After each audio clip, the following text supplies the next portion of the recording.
قرآن پاک کی سورہ کہف کی آیت نمبر 98 سے 99 تک کی تلاوت، ترجمہ اور تفسیر قرآن صراط الجنان سماعت فرمائیں گے۔ بسم اللہ الرحمن الرحیم۔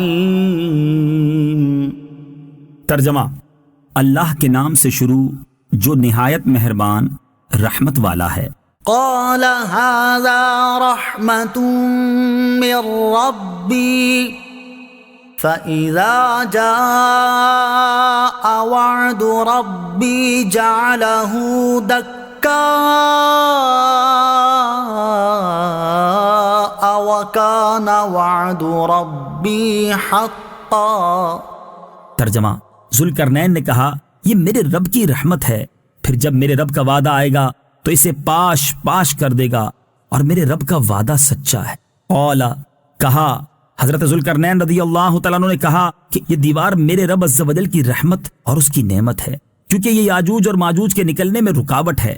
پھر جب میرے رب کا وعدہ آئے گا اور قیامت کے قریب یاجوج ماجوج کے خروج کا وقت آ پہنچے گا تو میرا رب عز و جل اس دیوار کو پاش پاش کر دے گا، اور میرے رب عز و جل نے ان کے نکلنے کا جو وعدہ فرمایا ہے وہ اور اس کے علاوہ ہر وعدہ سچا ہے۔ یاجوج اور ماجوج کے نکلنے سے متعلق ترمذی شریف میں حضرت ابو ہریرہ رضی اللہ تعالی عنہ سے روایت ہے، رسول کریم صلی اللہ تعالی علیہ وسلم نے ارشاد فرمایا، یاجوج ماجوج روزانہ اس دیوار کو کھودتے رہتے ہیں، حتیٰ کہ جب اسے توڑنے کے قریب ہوتے ہیں تو ان کا سردار کہتا ہے اب واپس چلو، باقی کل توڑ لیں گے۔ حضور اقدس صلی اللہ تعالی علیہ وآلہ وسلم نے فرمایا، اللہ تعالیٰ اسے پہلے سے بہتر کر دیتا ہے، یہاں تک کہ جب ان کی مدت پوری ہو جائے گی اور اللہ تعالیٰ انہیں لوگوں پر بھیجنا چاہے گا تو ان کا سردار کہے گا واپس لوٹ جاؤ، انشاءاللہ کل تم اسے توڑ ڈالو گے۔ یہ بات وہ استثناء یعنی انشاءاللہ کے ساتھ کہے گا، دوسرے دن جب وہ واپس آئیں گے تو اسے ویسے ہی پائیں گے جس طرح چھوڑ گئے تھے،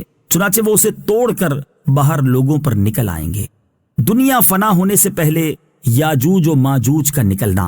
صدر الشریعہ مفتی امجد علی اعظمی علیہ رحمت اللہ القوی لکھتے ہیں، بعد قتل دجال حضرت عیسیٰ علیہ السلام کو حکم الہی ہوگا کہ مسلمانوں کو کوہ طور پر لے جاؤ، اس لیے کہ کچھ ایسے لوگ ظاہر کیے جائیں گے جن سے لڑنے کی کسی کو طاقت نہیں۔ مسلمانوں کے کوہ طور پر جانے کے بعد یاجوج و ماجوج ظاہر ہوں گے، یہ اس قدر کثیر ہوں گے کہ ان کی پہلی جماعت بحیرہ طبریہ جس کا طول 10 میل ہوگا جب گزرے گی اس کا پانی پی کر اس طرح سکھا دے گی کہ دوسری جماعت بعد والی جب آئے گی تو کہے گی یہاں کبھی پانی تھا۔ پھر دنیا میں فساد و قتل و غارت سے جب فرصت پائیں گے تو کہیں گے زمین والوں کو تو قتل کر لیا، آؤ اب آسمان والوں کو قتل کریں۔ یہ کہہ کر اپنے تیر آسمان کی طرف پھینکیں گے، خدا کی قدرت کہ ان کے تیر اوپر سے خون آلودہ گریں گے۔ یہ اپنی انہی حرکتوں میں مشغول ہوں گے، اور وہاں پہاڑ پر حضرت عیسیٰ علیہ السلام مع اپنے ساتھیوں کے محصور ہوں گے، یہاں تک کہ ان کے نزدیک گائے کے سر کی وہ وقعت ہوگی جو آج تمہارے نزدیک 100 اشرفیوں کی نہیں۔ اس وقت حضرت عیسیٰ علیہ السلام مع اپنے ہمراہیوں کے دعا فرمائیں گے، اللہ تعالیٰ ان کی گردنوں میں ایک قسم کے کیڑے پیدا کر دے گا کہ ایک دم میں وہ سب کے سب مر جائیں گے۔ ان کے مرنے کے بعد حضرت عیسیٰ علیہ السلام پہاڑ سے اتریں گے، دیکھیں گے کہ تمام زمین ان کی لاشوں اور بدبو سے بھری پڑی ہے، ایک بالشت بھی زمین خالی نہیں۔ اس وقت حضرت عیسیٰ علیہ السلام مع ہمراہیوں کے پھر دعا کریں گے، اللہ تعالیٰ ایک قسم کے پرند بھیجے گا کہ وہ ان کی لاشوں کو جہاں اللہ عز و جل چاہے گا پھینک آئیں گے، اور ان کے تیر و کمان و ترکش کو مسلمان 7 برس تک جلائیں گے۔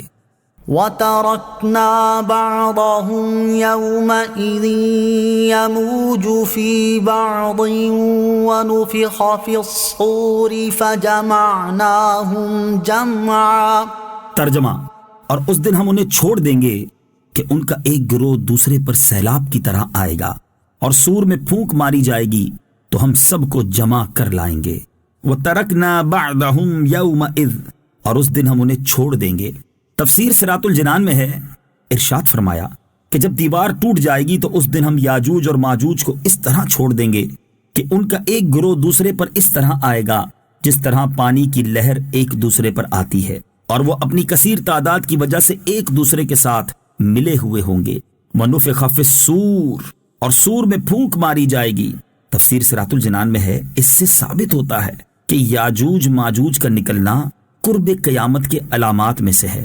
فَجَمَعْنَاهُمْ جَمْعًا، تو ہم سب کو جمع کر لائیں گے۔ یعنی ہم قیامت کے دن تمام مخلوق کو عذاب و ثواب کے لیے جمع کر لائیں